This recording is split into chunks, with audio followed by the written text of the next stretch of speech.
예, 우리 이제 법당이 공사 중이다 보니까 전체적으로 좀 어수선한 감이 있습니다. 당분간만 이해해 주시면 아마도 8월 초쯤이나 좀 되면 얼추 법당이 완공이 될 것 같습니다. 네. 지금 우리 이제 초하루 관음제일 제일 때는 천수경 강의를 계속 하고 있었고요. 지난번에 우리가 했던 부분이 개수관음 대비주 원력홍심 상호심 하는 부분까지 했었습니다. 관세음보살님의 대비주에 머리 숙여 절하오니 원력홍심, 자비 원력이 넓고도 깊어서 상호심, 상호 또한 아주 거룩하다. 이제 이런 부분인데요.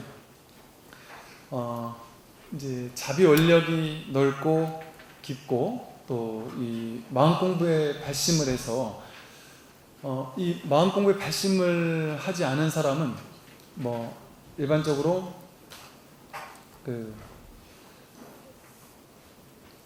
자신의 집착과 욕망을 쫓아가게 됩니다. 그러니까 쉽게 말해서 괴로움을 벗어나지 못한 채 괴로움에 얽매인 삶을 살 수밖에 없는 것이죠. 왜냐하면 우리는 탐진치 삼독에 얽매여서 나라는 생각에 사로잡혀 있다 보니까 끊임없이 내가 있으면 상대방이 생기게 되고 둘로 나뉘어지죠. 그래서 내가 있고 상대방이 있으면 나를 좀 이렇게 드러내고 싶고 내가 남들보다 좀 더 낫고 싶고 이런 둘로 나뉘어지는 아상에서 오는 어떤 괴로움이 생길 수밖에 없습니다. 그래서 누구나 괴로움의 삶을 살 수밖에 없는데 그 발심에서 마음 공부를 하고 산다라는 것은 이 괴로움의 삶을 살지 않고 이런 선언을 하는 겁니다. 발심이라는 것은 나는 지금까지 살아왔던 괴로운 삶을 살지 않겠다.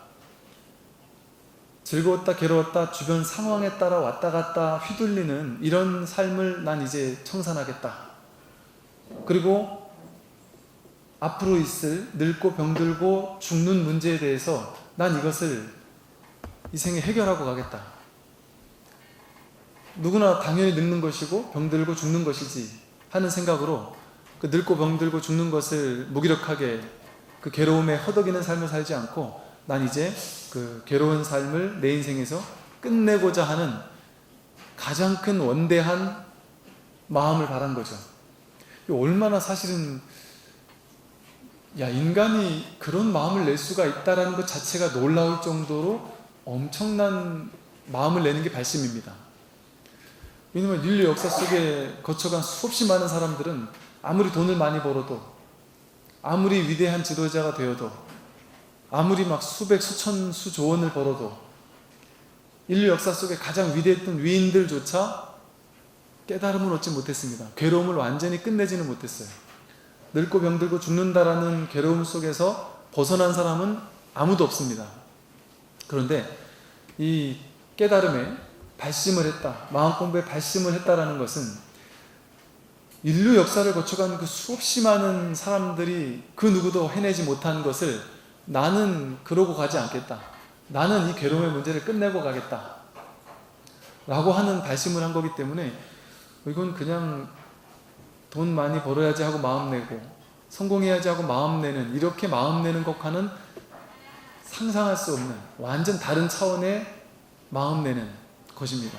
그래서 이것을 보고 이제 발심, 발보리심 이렇게 얘기하죠. 발원 이렇게 얘기를 하죠. 그래서 이 이타적인 왜냐하면 왜 이타적이라고 하냐면 나라는 게 따로 없기 때문에 그래요. 이 깨달음에 발심을 하게 되면 나다 너다 하는 차별이 없어지기 때문에 그런 것이죠. 그래서 이렇게 원력을 세우게 되면 원력을 세워서 발심을 하게 되면 상호가 거룩해집니다. 상호가 거룩해진다라는 말은 뭐냐면 부처님은 방편으로 부처님은 30 이상 80종호를 가지고 있다라고 하는 말은 우리가 이제 저 사람 참 상호가 원만하다 혹은 부처님을 보고 저 부처님이 참 상호가 원만하시다 이런 표현을 쓰잖아요. 그게 이제 부처님의 30 이상과 80종호가 원만하다라는 이제 그런 이야기인데 이것은 실제로 30 이상 80종호라고 해서 부처님이 깨닫고 나면 우리와는 전혀 다른 32가지 색다른 모양을 가지고 있고 또 80가지 우리와 다른 어떤 특출난 것을 가지게 되는가 보다 이렇게 생각하면 절대 안 됩니다. 절대. 그것은 아주 외도의 말이고 이 32장 80종이라는 것은 하나의 방편입니다. 방편으로 부처님이 됐다고 해서 갑자기 막 이상한 요상한 사람이 돼버리는 게 아니에요. 지금과 똑같은데 다만 이제 이 32상 80종호가 말하는 이 상호 원만하다라는 것이 의미하는 상징하는 바가 뭔지를 알아야 되는 것이죠. 그건 뭐냐면 마음 공부에 발심을 하게 되면 괜찮습니다. 노래도 좋은 걸로 해놓으셨네요. 그래서 마음 공부에 발심을 하게 되면 내가 괴로움을 내가 끝내겠다라는 마음에 발심을 한 거잖아요. 그렇게 되면 어떻게 변하냐면요, 그 발심하기 전에는 끊임없이 나를 충족하는 삶이 내 인생의 주 원동력이 됩니다. 내 것을 늘려나가는 것, 내 돈, 내 명예, 내 권력, 내 지위, 내 명성과 명예 이런 것들 늘려나가는 것. 그래서 내 소유물을 끊임없이 늘려나가는 것이 그 사람의 가장 중요한 삶의 방식이 됩니다. 그래서 끊임없이 내 걸 늘려나가려고 하고 남들과 비교해요. 남들보다 더 잘나려고 애씁니다. 그러니까 지금의 나에 만족하지 못하고 남들보다 더 뛰어나야 되고, 더 많은 걸 벌어야 되고, 더 많은 걸 소유해야 되고, 더 잘 살아야 되고, 미래에 혹시나 있을지 모를 두려움이나 혹시나 있을지 모를 병이나 이런 것 때문에 지금 돈을 많이 벌어놔야 되고 뭔가 많이 준비해야 된다고 생각해요. 그러니까 지금은 전혀 안정적이지 못하고 생각합니다. 안심할 수 없다고 생각해서 미래를 위해서는 끊임없이 돈 벌고 노력하고 저축하고 집도 확장하고 투자도 하고 하여간 많은 끊임없이 준비를 해야 된다고 생각해요. 그러다 보니까 모든 중생들은 나라는 아상을 충족시키기 위해서 인생을 살다 보니까 어떻게 사느냐면 항상 긴장이 있습니다. 항상 해야 될 일이 많아요. 항상 만족하지 못합니다. 끊임없이 무언가를 향해 달려가야 돼요. 돈을 향해 달려가고 명예와 권력과 지위를 향해서 달려가야 되고 앞만 보고 노력해야 됩니다. 내가 아무리 높은 자리에 올라가고 돈을 많이 벌어도 나보다 더 높은 자리에 있거나 나보다 돈이 더 많은 사람이 항상 내 눈에 띌 수밖에 없어요. 왜냐면 그 위치 올라가면 그 위치 주변에는 다 그런 사람이 있으니까 한순간도 멈출 수가 없습니다. 이 앞만 보고 쫓아가는 이 욕망과 가래를 향해서 집착을 향해서 쫓아가는 이것을 멈출 수가 없습니다. 한순간도 멈추지 못해요. 죽을 때까지 멈추지 못합니다. 그래서 앞만 보고 쫓아가요. 그 집착의 대상이 달라질 뿐, 어떨 때는 돈에 집착하고 어떨 때는 사람에 집착하고 어떨 때는 명예에 집착하고 어떨 때는 건강에 집착하고 어떨 때는 남들의 평판에 집착하고 어떨 때는 자식의 행복에 집착하고 자식의 성공에 집착하고 자식이 나한테 좀 잘해줬으면 하는 마음에 집착하고 자식이 왜 이렇게 안 찾아오지 하는데 집착하고 왜 이렇게 자식이 용돈을 조금만 주지야 이런 데 집착하고 끊임없이 죽을 때까지 집착을 하면서 살기 때문에 단 한순간도 완전히 만족한 적이 없어요. 야, 난 이제 모든 게 완전히 만족한다 이러기가 쉽지 않다는 것이죠. 만약에 그런 사람이 있다면 정말 공부가 많이 된 사람입니다. 그래서 집착을 많이 내려놓은 사람일수록, 마음 공부가 많이 된 사람일수록 집착을 내려놓게 되고, 집착을 내려놓게 되면 어떻게 바뀌냐면 사람이 편안해 보입니다. 누가 봐도 야, 저 사람은 참 편안해 보인다. 야, 저 사람은 뭐 그렇게 큰 집착이 없어 보인다. 어떤 사람이 막 집착하고 있을 때 모습을 보면 어떻습니까? 막 눈에 독이 올라가지고 막 이걸 해야 된다, 막 잘해야 된다 하는 이런 게 막 욕심과 집착이 온몸에 보여요. 잘해야 된다 이런 막 독한 마음이 막 그냥 탐진치 삼독이 몸에 딱 드러나서 보입니다. 그런데 그 사람이 어느 순간 집착을 탁 내려놓게 되면 그냥 뭔 일 있어? 하고 대번에 압니다. 이 사람이 좀 달라졌다. 옛날하고 달라졌다. 이 사람이 뭔가 좀 이상하네? 이런 느낌이 와요. 어떤 느낌이냐면 그 사람이 왠지 모르게 편안하게 느껴지기 시작합니다. 그냥 편안해 보이고 막 크게 집착하는 것도 없어 보이고 이래도 좋고 저래도 좋고 만족하는 느낌이 딱 듭니다. 그래서 과도하게 막 집착하는 것을 향해 나아가는 가래, 애욕, 좋아하는 것을 막 갈증을 느끼는 마음이 가래고, 가래 다음에 취착이라 해서 그것을 막 쥐려고 하는, 애쓰려고 하는 마음이 탁 내려놓게 되면 뭐가 바뀌냐면 마음이 편안해지니까 저절로 온몸이 이완을 하게 됩니다. 우리가 갈증을 느끼고 가래를 느껴서 집착을 하면서 앞만 보고 막 달려가면 온몸이 긴장돼 있어요. 온몸이 긴장돼 있으면 머릿속에 뭔가 추구하는 바가 있으면, 바라는 바가 있으면, 자식에게 바라든 뭐 남편에게 바라든 뭐 세상에 바라든 무언가 바라는 바가 있으면 그 바라는 바를 충족하기 위해서, 집착하는 바를 얻기 위해서 온몸이 긴장돼 있고 경직돼 있습니다. 그래 되면 몸에 병이 생기기 시작해요. 마음이 그대로 몸에 영향을 미치거든요. 욕심을 많이 부리기 시작하면 온몸이 긴장이 되니까 온몸에 막 근육이 뭉치고, 그러면 뭐 혈관도 막히고 이 기의 흐름도 막히고 물의 흐름도 막히고, 그러면서 뭔가 막 동맥경화도 오고 온갖 문제가 막 생겨나기 시작합니다. 욕심이 많은 사람은 위장 계열의 병이 오기가 쉽다고 그래요. 빨리 욕심을 내려놓고 보시를 하면 위장 계열의 문제가 해결되기 쉽다 그럽니다. 또 화가 많은 사람은 장 계열의 뭐 문제가 많이 나기도 쉽다 그래요. 이처럼 어떤 내가 탐지지 삼독에 매여 있느냐에 따라서 마음에 어떤 문제가 있으면, 뭔가 내가 내려놓지 못한 뭔가가 있으면 그것이 마음에만 타격을 오는 게 아니라 몸에도 영향을 미친다. 그래서 몸과 마음이 편안하게 되면 상호가 원만해집니다. 집착을 이렇게 내려놓게 되면 상호가 원만해지는 이유가, 집착이 내려놔지니까 몸과 마음이 완전히 이완이 되어 있는 것이죠. 완전히 이완이 되어 있으니까 건강도 저절로 챙겨지는 거예요. 저절로 건강해지고 마음이 편안해져야 건강해지거든요. 그러니까 건강에 3요소가 있습니다. 첫째, 운동을 꾸준히 해줘야 됩니다. 걷기도 꾸준히 하고 이렇게 절에 와서 왔다 갔다 하면서 운동도 되잖아요. 이 운동을 꾸준히 해줘야 되고요.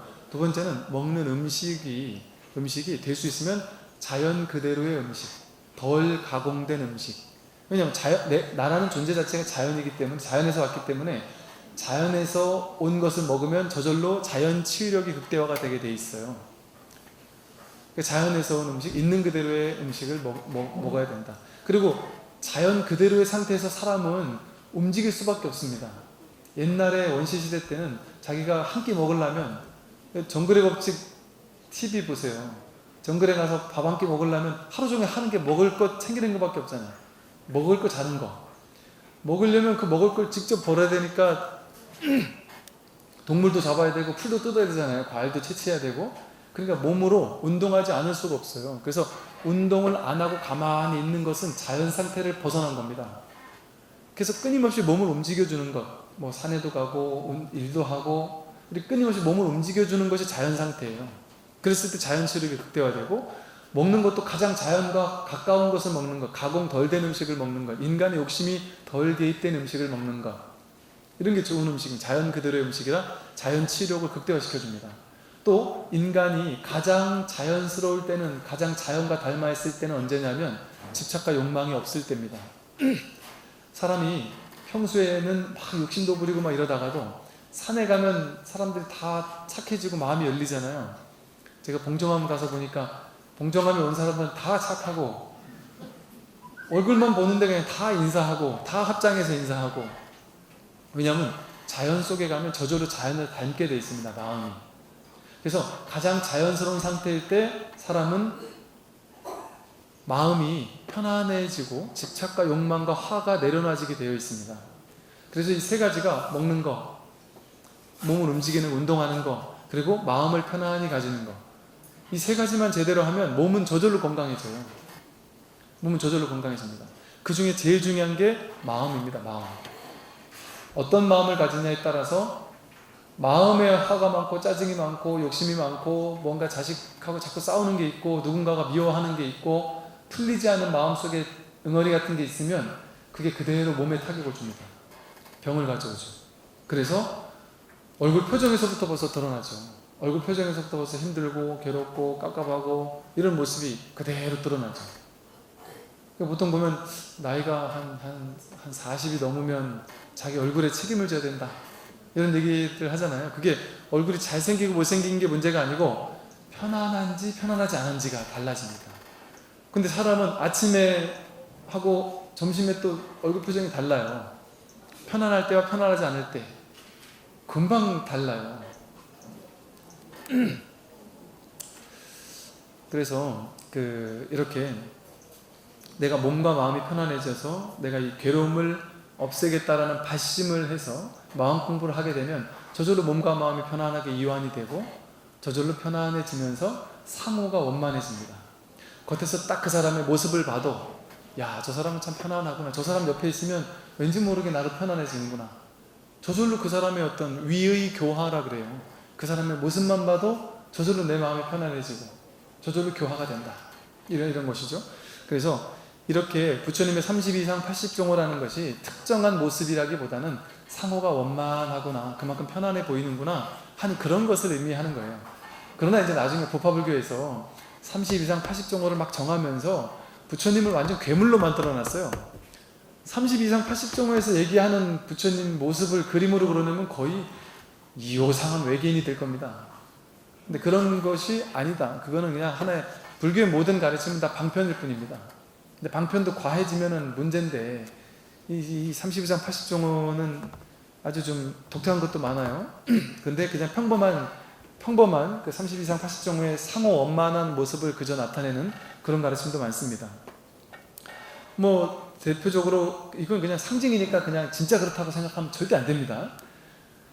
부처님은 뭐 조카 이륜상이다 그래서 발바닥에 이렇게 바퀴무늬에 법을 상징하는, 법륜을 상징하는 모양이 그려져 있다라고도 하죠. 저는 옛날에 약간 반평발 비슷해가지고 내가 평발인가 하고 좀 기분이 안 좋은 적이 있었는데 32상의 첫 번째가 평발입니다.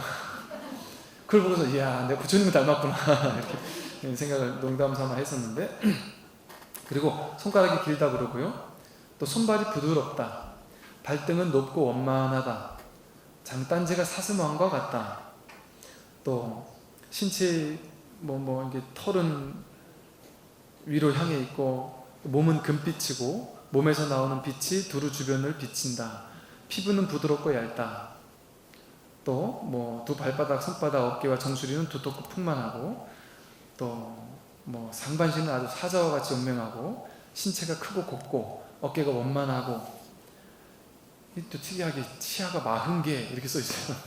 이빨이 40개래야 되나봐요. 이게 그냥 하는 소리죠. 치아가 가지런하고 어금니가 희고 좋은 맛을 느끼고 음성이 맑고 눈동자가 검푸르고 속눈썹이 소와 같고, 이런 겁니다. 이런 거. 그 중에 이제 두 눈썹 사이에 흰털이 있다, 백호상이라는 것도 있다, 이런 건데, 이 얘기가 대부분 30상이 뭐예요? 그냥 원만하다, 딱 보면 참 편안하고 원만하다, 이런 느낌이잖아요, 그죠? 그것이 바로 뭐냐면 이 공부를 하면, 마음 공부를 하면 저절로 집착이 없으니까, 괴로움이 없으니까 마음이 편안해지고 상호가 원만해질 수밖에 없다. 그래서 자신의 어떤 외모에서 풍기는 느낌, 이런 것들이 어떤 상호를 얘기하고, 보십시오. 어떤 사람이요, 괴로움들이 생겨가지고 한 2시간만 괴로움에 사로잡히면요, 그 사람 보면 갑자기 주변 사람들이 그럽니다. 요즘에도 안 좋은 일 있어? 그럴 정도 얼굴이 하루 이틀만 안 좋은 일이 있어가지고 괴로워해도 얼굴이 확 안 좋아버려요. 느낍니다. 그 독한 독을 느낍니다. 그런데 갑자기 좋은 일이 생겨가지고 1시간만 막 싱글벙글 해도 그 사람을 보면 갑자기 저 사람 좋은 일 있나? 왠지 얼굴이 상호가 원만하게 느껴져요. 이것처럼 여러분들 저 남편분들이나 자식들 보면은 등만 봐도 이 사람이 화가 나는지 안 나는지를 알지 않나요? 멀리서 그냥 느낌만 봐도 아무 말도 안 했는데, 남편이 본인이 기분 나쁘다는 얘기를 한 번도 얘기한 적이 없는데 왠지 모를 한 번도 왠지 모르게 이렇게 그 부부들은 다 알잖아요. 그것처럼 사실은 이 사람이 상호 원만한지, 그 사람이 집착과 욕심이 많은지, 그 사람의 마음이 편안한지를 주변에 있는 사람들은 귀신같이 알아봅니다. 귀신같이 알아요. 그게 우리는 사실 속이기가 어렵습니다. 그래서 자신이 마음이 평안하고, 그래서 이 마음 공부를 꾸준히 하게 되면요, 절에 열심히 나오면서 마음 공부를 하게 되면 정말 상호가 원만해져요. 편안해집니다. 그리고 야, 절에 다니더니 참 변했다, 바뀌었다, 이런 얘기를 실제 듣게 돼요. 왜냐하면 마음이 뭔가를 향해서 막 쫓아가고 있고 집착하고 있고 화를 내고 있고 탐지치 삼독에 물들어 있을 때와 그렇지 않을 때는 아주 큰 차이가 나요. 그건 대번의 외모에서 확 느껴집니다. 그래서 이렇게 상호 원만하다라는 것은 이 부처님의 32장 80정호는 그거 하나하나가 진짜 중요한 얘기가 아니라 그런 것이 이렇게 상호 원만함을 설하는 것이다. 그래서 그 다음에 보면 뭐가 나오냐면요, 천비장엄 보호지 천안광명 변관조라는 것이 나오는데요, 관세음보살님은 천개의 팔로서, 천수천안 관세음보살 하듯이 천개의 팔로서 이 우주 법계를 장엄하고 있습니다. 여러분을 장엄하고 있고 여러분의 주위를 장엄하고 있고 이 우주 전체를 장엄하고 있어요. 그래서 보호하고 지키고 있습니다. 누구를? 이 일체 중생을. 관세음보살님이 어디 특정한 한 존재가 아니라 이 우주에 있는 편만하게 있는 법신 부처님, 법신 진리 그 자체를 관세음보살님이라고도 하고 부처님이라고도 하고 아미타불이라고도 하고 지장보살이라고도 하고 그런 방편으로 수없이 많은 보살을 세운 것이지, 그것은 진리 그 자체를 설하는 겁니다. 즉 관세음보살이 천개의 팔로서 사람들을 보호하고 지키고 장엄하고 있고, 천개의 눈으로서 천안광명 병간조 광명을 내서 빛을 내어서 두루두루 모든 중생들이 어떤 괴로움에 처해 있는지를 두루두루 살피고 계신다. 천수천안 관세음보살님이 계신다라는 의미는 뭐를 뜻하냐면요, 관세음보살님이 그런 특징을 가진 분이구나, 아 관세음보살님은 좀 신기하네, 특이하네, 그게 아니고 이러한 진리가 삶은 이렇게 관세음보살님의 천수천안으로서 장엄해 있다는 겁니다. 여러분이라는 존재는, 또 이 우주라는 곳은 우주의 근원이, 본성이 어떤 곳이냐면 무한하게 장엄되어 있는 곳이에요. 부처님이 언제나 여러분을 매 순간 천개의 손으로 장엄하고 있고 여러분의 삶은 이대로 장엄되어 있습니다. 장엄이라는 게 뭐예요? 놀라운 아름다움과 완전함과, 극락세계가 장엄되어 있다고 하듯이 놀라운 아름다움으로 장엄되어 있는 것이 지금 우리가 살고 있는 이 삶의 시장입니다. 우리 절에 가면 막 화려한 단청이 있고 관세음보살님이나 보살님들이 화려한 옷을 입고 목걸이와 귀걸이 이런 것도 화려하게 하는 이유는 뭐냐면 이 우주법계 전체가, 여러분의 삶 자체가 있는 그대로 완전히 장엄되어 있다는 것을 상징으로 보여주는 겁니다. 관세음보살님을 보고 야 관세음보살님은 대단한 저렇게 아름다운 분이시구나, 그게 아니고 내가 바로 관세음보살님이라는 소리예요. 내 인생은 완전하게 장엄되어 있습니다. 완전하게 관세음보살님으로서 완전히 장엄되어 있어서 그 어느 거 하나 부족한 것이 없다는 것이죠. 내 머릿속에 생각이, 분별심이 일어나서, 분별심이 지금 저 사람에 비해서 나는 부족해, 저 사람에 비해서 나는 못났어 라고 생각하기 때문에 그 장엄함이 깨지는 것이지, 완전한 만족감이 깨지는 것이지, 이 머릿속에 분별심만 일으키지 않는다면 괴로울 일이 없습니다. 이 세상의 본질은 장엄한 아름다움 그 자체인데, 그래서 천개의 팔로 장엄함으로써 보호하고 지켜준다. 즉 이 우주 법계는 우리를 단 한 번도 공격하거나 미워할 의도가 없다는 것이죠. 이 우주 법계의 근원은 언제나 이 바다와 파도의 비유를 들듯이 삼라만상의 모든 존재들은 파도고요, 그 밑에는 바다로 이루어져 있습니다. 그 바다가 뭐냐면 불성의 바다라고 하는 거예요. 법신의 바다다. 즉 여러분의 원자재, 원천 소스는 불성에서 나왔습니다. 우리 모두는 불성의 바다에서 나왔어요. 원래 나온 곳이 부처님 자리, 본래의 그 깨끗한 자성 청정한 그런 곳에서 나왔으니까 우리도 그대로 부처이죠. 지금 이대로 부처입니다.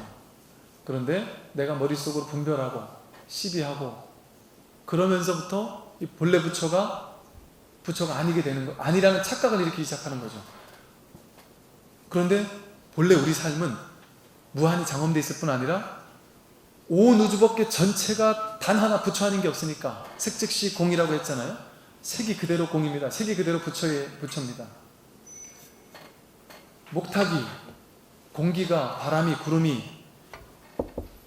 이 원강사가, 우리 저 공양주 보살님이, 우리 공양을 준비해줬던 많은 보살님들이 우리에게 좀 이따 밥을 주게 될 의자와 책상이 삼라만상 삼천대천세계 그 모든 두두만물 모든 것이 전부 다 우리를 매 순간 돕고 있습니다. 보호하고 있고 지켜주고 있다.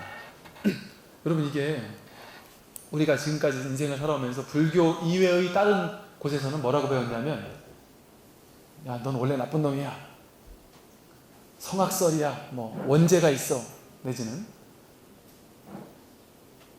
나중에 지옥 가면 어떡할 거야, 잘못하면 지옥 가, 이런 식으로 우리가 배웠어요. 결국 그렇지 않습니다. 삶은 무한한 자비의 바다입니다. 무한한 자비의 바다. 무한한 자비로서 이 아까 말했던 그 불성이라는 그 바다는 무한한 자비로움의 바다이기 때문에 온 우주가 단 한 번도 우리를 배신한 적이 없고 버린 적이 없습니다. 여러분이 아무리 최악의 잘못을 저질렀다 할지라도 부처님은 진리는 여러분을 지옥에 보낼 아무런 의도가 없습니다. 지옥에 가는 건, 그래서 괴로움의 과보를 받는 건 왜 받느냐면 내 스스로 만들어내서 내 스스로 그 길로 쫓아 들어가는 것뿐, 내 스스로 지옥을 만들어내고 내 스스로 만든 지옥에 내 스스로 들어가는 것만 하지 않으면 이 우주 법계는 무한히 우리를 도와주고 살려주고 지켜주고 보호해주지 단 한 번도 우리를 공격할, 심판하지 않습니다. 분별 없는 게 부처님이잖아요. 절대 우리는 심판받지 않습니다. 저기 하늘에서 염라대왕이나 부처님이나 하나님 같은 분이 우리를 잘잘못을 따져서 심판하지 않습니다. 내 마음속에 분별심이 나를 심판할 뿐이지. 또 자연의 법칙, 연기법이라는 인과응보라는 균형의 법칙이 인과응보는 보내주죠. 근데 그것도 너 잘못했으니까 나쁜 놈 너 죽어라 이러고서 보내주는 게 아니고, 너는 잘못했으니까 그 과보를 받음으로써 그 잘못을 일깨우도록 깨달아서 빨리 지혜를 깨달으라고 그 과보를 보내주는 겁니다. 우리는 완전히 안심해도 괜찮아요. 불법을 안심법문이라고 하는 이유가, 달마 스님이 해가한테 괴로운 마음을 가져와라, 괴로운 마음을 찾을 수가 없습니다. 이미 괴로운 마음을 다 안심시켜 주었다. 우리가 스스로 괴롭지 못하다라고 생각하는 마음이 있을 뿐이지 이 세상에는 괴로움이 없습니다. 완전히 안심할 수 있는 게 삶의 근원이에요. 근원.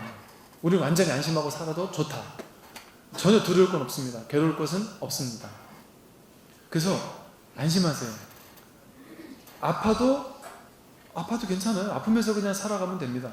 아픔과 함께 그냥 버스에서 살아가면 됩니다. 그리고 아프다 죽게 되면 죽으면 됩니다.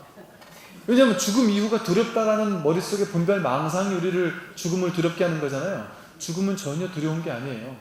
마치 뭐와 같냐면 여행을 떠난 것과 똑같습니다. 그냥 아주 단순해요. 제가 인도로 여행을 떠나보니까 인도에서 저는 혼자 갔잖아요. 근데 인도 어느 절에 가서 어떤 스님을 알게 됐는데, 그 스님하고 한 2주를 같이 다니면서 정말 도움을 받고 그 절에서 제가 갈 때마다 너무너무 잘해주는 거예요. 야, 나는 전혀 아무도 내가 누군지 아무도 모르는 곳에 뚝 떨어졌는데 거기에서도 내가 어느 날 돌아보니까 스님들하고 불교 얘기하면서 지내고 있더라고요. 제가 대학교 다닐 때 출가하기 전에 미국에 이제 갔었는데 어느 절에를 갔어요. 근데 그냥 제가 한국 절에 찾아갔죠. 근데 그 스님이 당신의 소원이 청년회를 만드는 게 소원이라고 그러시길래 제가 여기저기 막 어학연수원 막 다니면서 사람들 막 데리고서 법회에 한 10몇 명을 데리고 가가지고 법회를 참석했었어요. 그랬더니 그 스님이 막 정말 우리 절에 이런 일이 있을 수 있냐면서 너무 좋아하면서, 제가 어느 날 보니까 제가 미국에 똑 떨어져 있는데도 불구하고 거기 가서도 이 불교 업대로 사는 거예요. 업대로. 인도에 가든 미국에 가든 평소에 하던 걸 그대로 거기 가서 하게 돼 있습니다. 다음 생도 똑같아요. 이번 생에 내가 살던 대로, 삶이라는 건 영원한 겁니다. 죽음이라는 건 없어요. 죽음이라는 건 없습니다. 인연 따라 변화되는 것이 있을 뿐이지 영원히 단멸한다, 죽는다 이런 건 없습니다. 어떻게 사람이 죽을 수가 있겠어요? 불생불멸이 진짜 본질인데, 불생불멸한 본성의 바다에 되돌아가는, 귀의하는 되돌아가는 게 있을지언정 죽음은 괴롭고 혼탁하고 무서운 게 아닙니다. 유교가 다 망쳐버렸어요. 유교가 무슨 죽으면 염라대왕이 무섭게 생긴 새까만 옷 입고 와서 우리를 잡아가는 것처럼 결코 그런 일이 없습니다.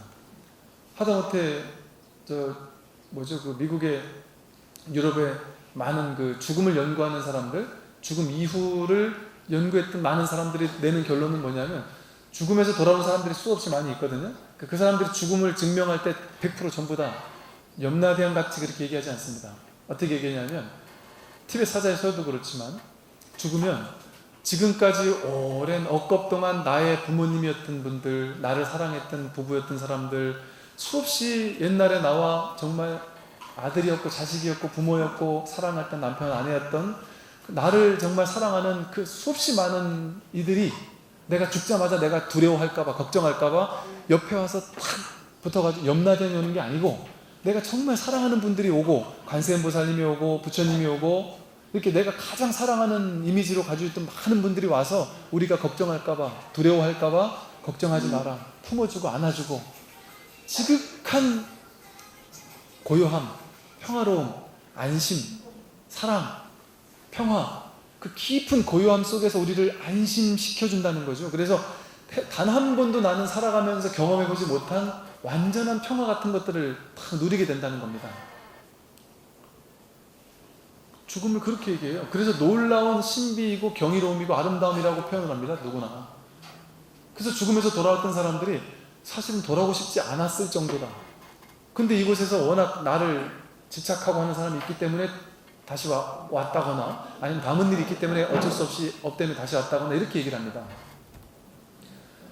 죽고 난 사람들이 돌아가셨을 때요, 돌아가시고 나서 우리가 그분에게 내가 잘해줄 걸, 살아있을 때 잘해드릴 걸, 부모님에 대한 죄송함, 이런 마음 때문에 내 마음을 괴로워할 필요가 전혀 없습니다. 그분들은 무한한 아름다움 속에서, 장엄한 아름다움 속에서 편안하게 완전히 안심하면서 미움, 원망 이런 거 다 내려놓은 채 부처님의 품에 안겨서 평화롭게 지내고 계십니다. 이게 진실이에요. 이게 우리 존재의 진실입니다. 지옥이라는 걸 만들어내고 이러지 않는단 말이죠. 그래서 그런 잘못된 사고방식에 사로잡혀서 있을 필요가 없다. 이 세상은 부처님이 온 우주법계가 나를 일천팔로 거두면서 장엄하게 아름답게 만들고 나를 보호하고 지켜주고 계시면서, 뿐만 아니라 수없이 많은 부처님, 불보살님들께서 수없이 많은 진리의 그 자체가, 나의 본성 그 자체가 천개의 눈, 천개라는 건 수도 없이 많다는 거예요. 안 비추는 곳이 없다는 거예요. 언제나 밝은 광명의 빛으로서, 지혜의 빛, 광명의 빛, 편안, 안심의 빛으로서 우리를 두루두루 관찰하고 도움을 줄 게 없나, 이 사람이 힘들어하지 않을까, 이 중생이 괴로워하지 않을까 항상 두루두루 비춰주고 계신다. 그래서 불자들은요, 완전히 안심해도 좋습니다. 괴로움이 있다는 것은 그 괴로움을 통해서 뭔가 배우고 깨달으면 될 뿐, 심각해할 게 아무것도 없어요. 이 세상에는 심각할 게 뭐가 있습니까? 인생 잠시 꿈꾸다 가는 건데 내가 이게 중요하다라고 심각해하는 게임을 하다 가는 거예요. 돈이 심각하다라고 느끼는 게임에 잠시 사로잡혀서 몇십 년을 보내다가 가는 겁니다. 이 사람을 사랑한다라는 집착을 하는 게임에 잠시 빠져서 그 남자 아니면 죽을 것 같은 게임을 한 10년, 20년 하다가 가는 겁니다. 그런데 그게 영원한 실체는 아니잖아요. 그 남자를 사랑하다가 그 남자를 미워하기도 하잖아요. 헤어져서 딴 남자를 사귀기도 하잖아요. 결혼하기도 하고. 그 사람을 사랑한다는 게 실체인 게 아닙니다. 사랑할 때는 실체인 줄 알고 진짜인 줄 알아서 집착하니까 문제지. 돈도 명예도 권력도 건강도 모든 것은 실체가, 이 세상에 심각해할 건 아무것도 없습니다. 연기법을 깨달으면 실체화하지 않아요. 공하다라는 사실을 깨닫고 공하다라는 걸 알기 때문에 인연 따라 잠깐 왔다가 간다는 걸 아니까 그 어떤 것도 과도하게 사로잡히지 않아요. 과도하게 집착하지 않습니다. 과도하게 에너지 낭비하지 않아요. 이러면 이래서 좋고 저러면 저래서 좋고, 이래도 좋고 저래도 좋고, 이것도 괜찮고 저것도 괜찮습니다. 왜? 불법의 핵심은 뭐예요? 과도하게 집착하지 말라는 거예요. 집착할 게 아무것도 없으니까, 인연 따라 왔다 가는 거니까, 무하니까 집착할 게 아무것도 없는데 심각해할 필요가 뭐가 있어요? 내가 내일 죽는다 할지라도 괴로워할 게 없는데, 심각할 게 없는데, 살아있으면서 남편이 뭐 이래라 저래라 한마디 했다고, 주변 친구가 막 욕 한마디 했다고, 누구한테 욕 한마디 얻어먹었다고, 누구랑 조금 뭔가 부딪혔다고, 그거 가지고 마음 하나 일희일비하면서 살 필요가 전혀 없습니다. 그럴 필요가 없어요. 이 머리가 만들어내는, 분별심이 만들어내는 환상에 스스로 빠져서 스스로 괴로워할 뿐입니다. 이 생각은 실체가 없어요. 내가 만든 생각에 내가 스스로 의미부여를 해가지고 내가 스스로 심각해고 거기 사로잡혔다가 거기서 빠져나오는 이런 게임 같은 놀이를 스스로 만들어 놓고 스스로 빠져가서 하는 거예요. 근데 그 게임에서 한 발 떨어져서 보면 삶 자체가 하나의 재미난 게임일 뿐 사로잡힐 게 아무것도 없어요. 심각해할 게 이 세상에 아무것도 없습니다. 이래도 좋고 저래도 좋아요. 인생은 아무 문제 없습니다. 수없이 많은 일이 있는 것 같지만 아무 일이 없어요. 아무 문제 없고. 그래서 이렇게 온 우주 법계가 나를 무한히 도와주고 지켜주고 장엄해주고 항상 자비로운 눈빛으로 나를 돕고 있는데 뭐 괴로울 게 있겠습니까? 나 혼자만 나를 괴롭히는 거예요. 이 세상에 유일하게 나를 괴롭히는 건 나 혼자, 나 자신뿐이에요. 이 세상은 나를 안 괴롭힙니다. 저 사람이 나를 욕은 할 수 있어도 그 사람이 나를 괴롭힐 수는 없어요. 이게 무슨 말인지 아시겠습니까? 그 사람이 나를 욕을 할 수는 있죠. 그 사람 마음이니까. 근데 그걸 내가 괴로워해서 그 욕에 휘둘려서 내 스스로 괴로워할 수는 있지만 욕한 것을 가지고 내가 괴로워할지 말지는 내 선택이잖아요. 내 마음이에요. 내 마음. 그 사람은 원래 욕하는 사람이 욕을 했는가 보다.